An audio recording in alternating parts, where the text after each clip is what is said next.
Meena Kaushik life style में आज का विषय है महालक्ष्मी जी को क्यों मिला था घोड़ी बनने का श्राप और विष्णु जी को क्यों आया था गुस्सा। यह दिलचस्प प्रसंग घोड़ी से क्या संबंध रखता है और वहाँ दरबार में महालक्ष्मी जी ने अचानक किस घोड़े को देखा था और क्या हुआ। भगवान शिव और माँ पार्वती को फिर क्या आशीर्वाद देना पड़ा और लक्ष्मी जी ने उन भगवान शिव का तप क्यों किया। यह एक रोचक कथा है जो हमें आम जीवन में भी बताती है कि कभी कभी हमारी छोटी सी कभी अर्श पर कभी फर्श पर कभी उनके दर कभी दर बदर हमें आशिकी तेरा शुक्रिया मैं कहाँ से गुजर गया कभी रुक गए कभी भगवान विष्णु जी को यह क्यों बुरा लगा और वह इस पर क्यों मोहित हो गई थी घोड़े पर अचानक। और फिर जब उनकी तंद्रा टूटी तो उन्हें अपनी गलती का एहसास हुआ। उन्होंने माफ़ी भी मांगी। पति को इग्नोर करने के लिए उन्होंने गलती मांगी और भगवान शिव के सामने अपनी समस्या रखी। और फिर भगवान शिव ने कहा कि तुम्हें घोड़ी का जन्म लेकर भगवान विष्णु से ही एक संतान पैदा करनी होगी और यह संतान आप वहीं पृथ्वी लोक पर छोड़कर आएंगी, तब आपको श्राप से मुक्ति मिलेगी। इसके भगवान शिव ने उन्हें श्राप से मुक्त होने का रास्ता बता दिया। फिर भगवान विष्णु और लक्ष्मी जी को अलग होना पड़ा। वह पृथ्वी लोक पर गईं और वहाँ उन्होंने घोड़ी के रूप में अपना स्वरूप लिया और यह सब कुछ छोड़कर उन्हें जाना पड़ा। तब भगवान विष्णु को भी वहाँ जाना पड़ा और उन दोनों ने वहाँ मिलन से एक संतान को उन्होंने जन्म दिया और फिर इस संतान को जो ययाति के वंशज हैं उन्हें सौंपकर बैकुंठ में वापस आए। नमस्कार, मीना कौशिक लाइफ स्टाइल में आपका स्वागत है।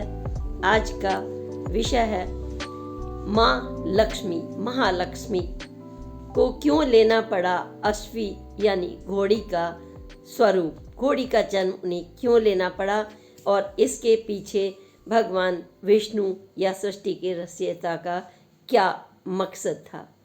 विषय दिलचस्प भी है, रोचक प्रसंग भी है और साथ में हमें कुछ सीखने और सिखाने वाला भी प्रसंग है।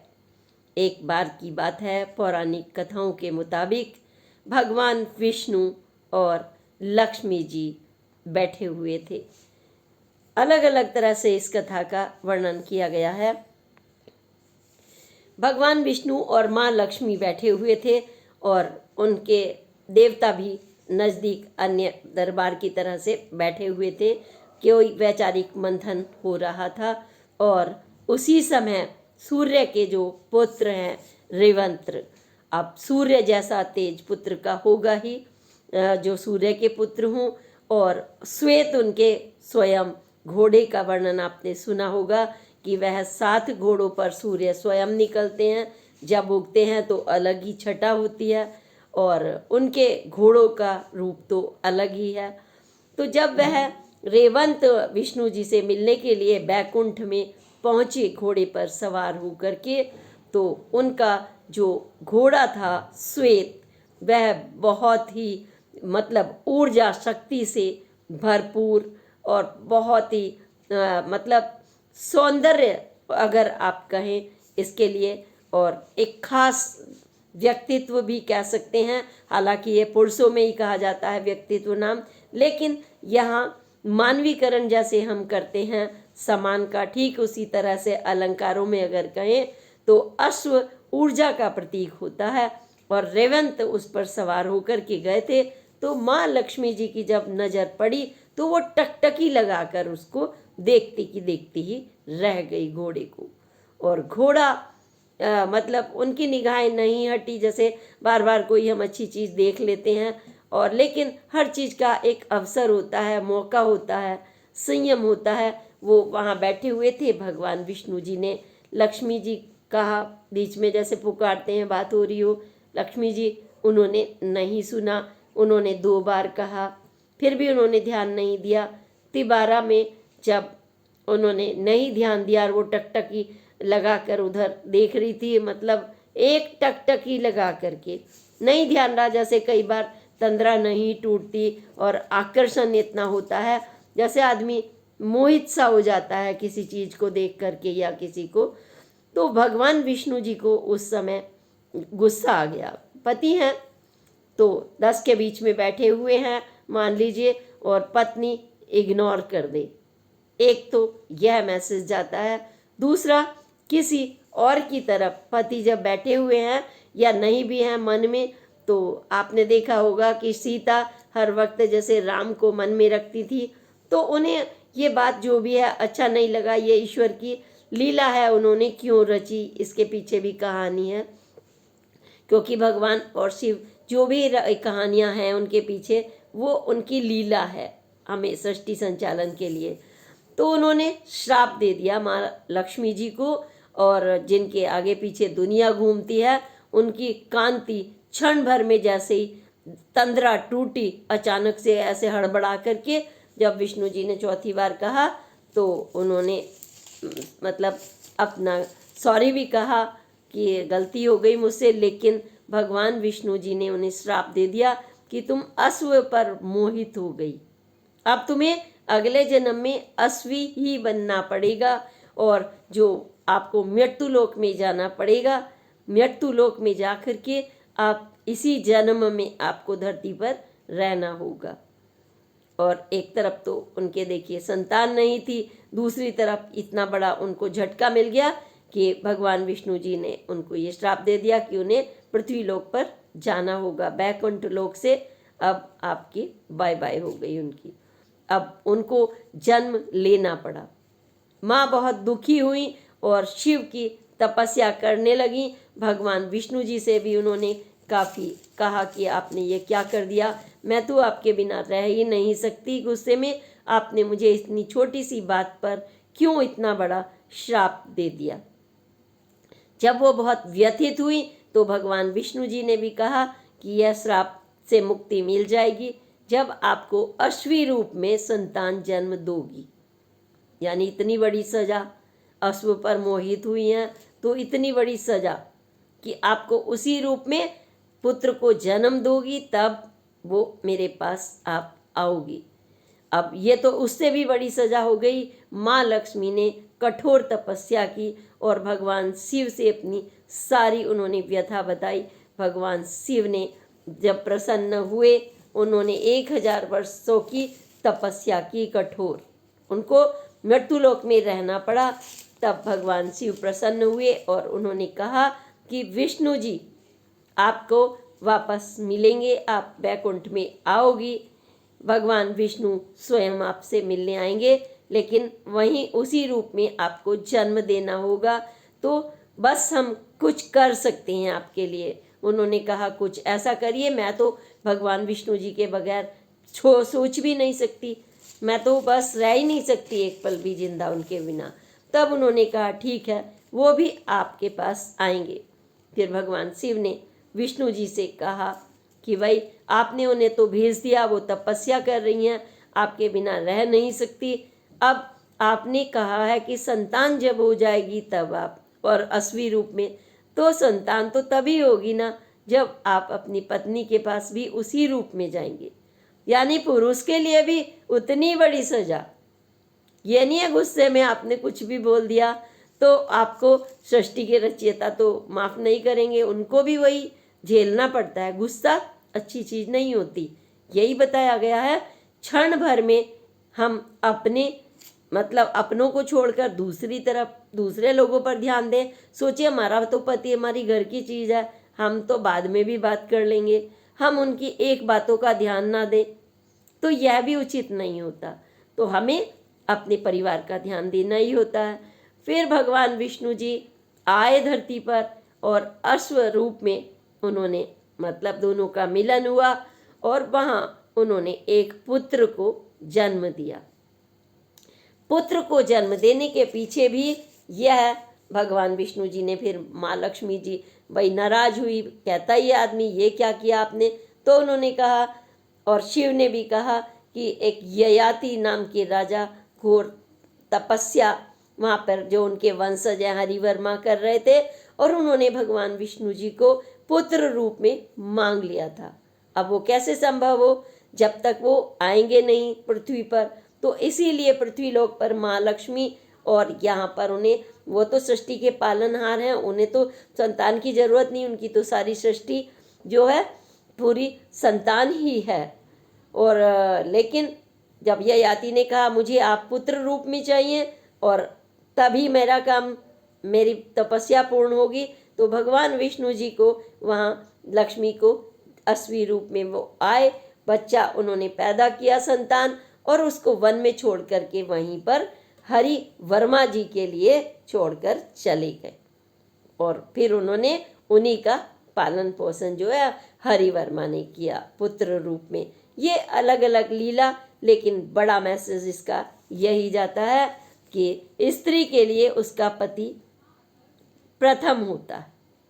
हम उन्हें इग्नोर करेंगे तो हमारे ऊपर कष्ट आ सकते हैं। जो हमारा धन और वैभव और वैकुंठ में लक्ष्मी जी को मिला हुआ था, वो क्षण भर में अगर आपके पति आपसे नाराज हो गए तो सारा सब कुछ धूमिल हो जाता है, सब कुछ करा धरा नष्ट हो जाता है। जब तक आप घर के अंदर हैं, पति के चरणों में बैठे हुए हैं, यानी उनके समक्ष आप उनके पुरुषार्थ के रूप में जो जगाने के लिए आप बैठी हुई हैं, तभी तक आपका अस्तित्व माँ लक्ष्मी के रूप में है। अगर आपने विष्णु जी के ही अवहेलना कर दी जो आपके पति रूप में है, तो फिर आपका वजूद नहीं है, फिर आपको भटकना पड़ेगा घोड़ी बन करके। सोचिए कितना बड़ा मैसेज है, दर दर जंगलों में भटकना पड़ेगा, कौन आपके साथ कैसा व्यवहार करे। सोचिए, ये कठोर चुनौतियां जब आ जाती हैं तो आपका वजूद आपके पति और आपके परिवार से है। अगर आपने ये बात मान ली तो आप सबसे दुनिया के सुखी व्यक्ति होंगे, जो अपने आप को भगवान विष्णु लक्ष्मी जी के इन छोटी छोटी पौराणिक कथाओं को अपने जीवन में ढालें। और इसका बाकायदा वर्णन श्रीमद् भागवत पुराण के 17वें और 18वें अध्याय में किया गया है। आप देखना भी चाहें तो यह मोहित होना दूसरों पर, अपने लोगों को अनदेखा करना, दूसरों को तरजीह देना, यानी मोहित होना क्या, आप दूसरा कोई आ जाए तो उसके लिए पागल हो जाएं। घर के आदमी तो आपके लिए कुछ है नहीं, घर की मुर्गी दाल बराबर वाली कहावत कर दे तो ऐसा हो जाता है। ऐसा बिल्कुल भी ना करें, क्योंकि अगर आप सनातन संस्कृति में पैदा हुए हैं तो हर कथा का, हर पर्व का, छोटे से छोटे कथा में, चाहे गणेश जी की पूजा कर रहे हो, मिट्टी के डले की पूजा कर रहे हो, दूब की कर रहे हो, हर एक के पीछे खास रहस्य है। तो आज हमने यह रहस्य बताया कि ये मात्र एक पौराणिक कथा नहीं है, ये आपके जीवन का वह सत्य है जो श्रीमद् भागवत में 17वें 18वें अध्याय में आपके लिए लिख दिया गया है कि आपका जो पति पुरुषार्थ है उसको जगाना आपका काम है। इसीलिए क्योंकि वो रम गई थी तो भगवान विष्णु जी ने उस समय लक्ष्मी का रूप रमा दे दिया, और जब चंचल रूप में दिखाई तो उन्होंने चंचला नाम रख दिया। अलग अलग रूप हैं लक्ष्मी जी के, महालक्ष्मी के, यानी जब हम लक्ष्मी हमारे हाथ में आती है तो अलग अलग उसका रूप होता है।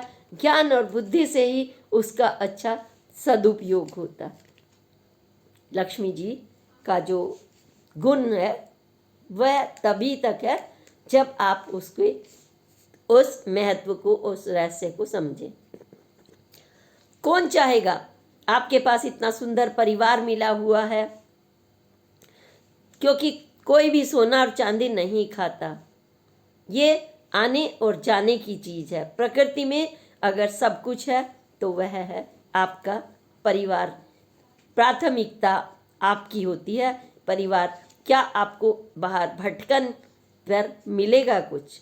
क्या आप घोड़े के रूप में या घोड़ी के रूप में विचरण करना चाहेंगे कि कितना भी सुंदर हो लेकिन भटक रहे हैं, आप पर कोई भी सामान ला दे, अपने विचार ला दे, कैसा भी व्यवहार करे, या तो आप खुद समझदार हैं कि कितनी बुद्धि और विवेक से हमें चलना पड़ता है परिवार को लेकर के, क्योंकि छोटा छोटा घर मिलकर बनकर ही यह सृष्टि बनी है।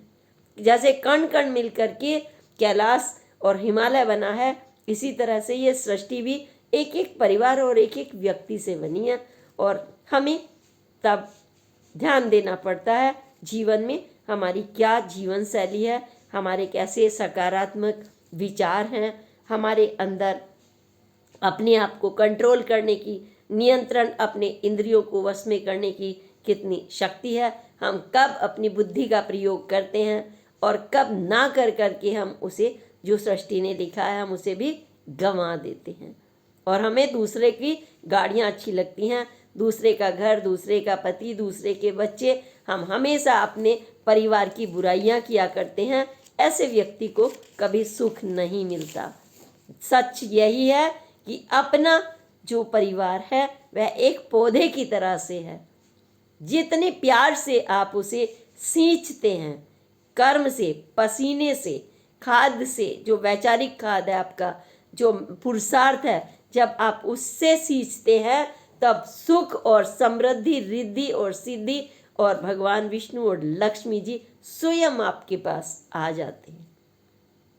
जब आप इन सब चीज़ों को अपने अंदर, आप स्वयं लक्ष्मी हैं, आप स्वयं विष्णु हैं, आप स्वयं गणेश हैं, आप स्वयं शिव हैं और पार्वती हैं, लेकिन आप अगर नकारात्मक चले गए तो इसका विपरीत हो जाते हैं, क्योंकि फिर देवता और दैत्यों में क्या अंतर रह जाएगा अगर आपने नकारात्मक गुण अपना लिए।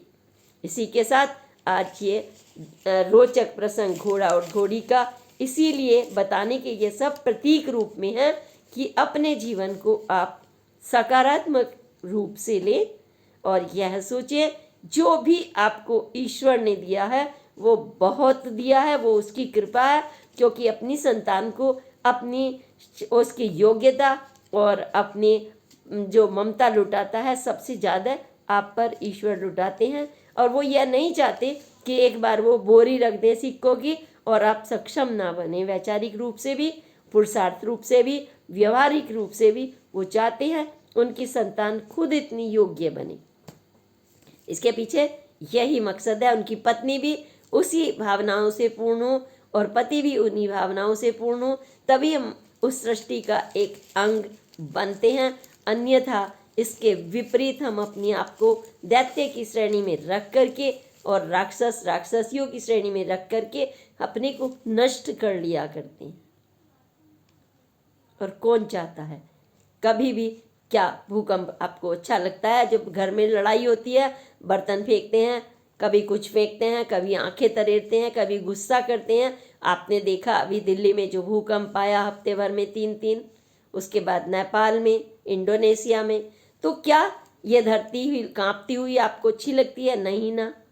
ये हमें चेताती है, चेतावनी देती है कि आपका भी घर हिल जाता है अगर आपका यही गुस्सा और फेंकना, सामान फेंकना, गुस्सा, यह उजाड़ कर रख देता है। इसलिए आपको धरती माता की तरह शांत रहना पड़ता है और पिता के रूप में आपको आकाश की तरह से अपने विचार ऊंचे रखने पड़ते हैं। संतान के रूप में आपको अपने माता और पिता के गले रहकर उनके मार्गदर्शन में, उनके ही मार्गदर्शन में आप अच्छी प्रगति करते हैं।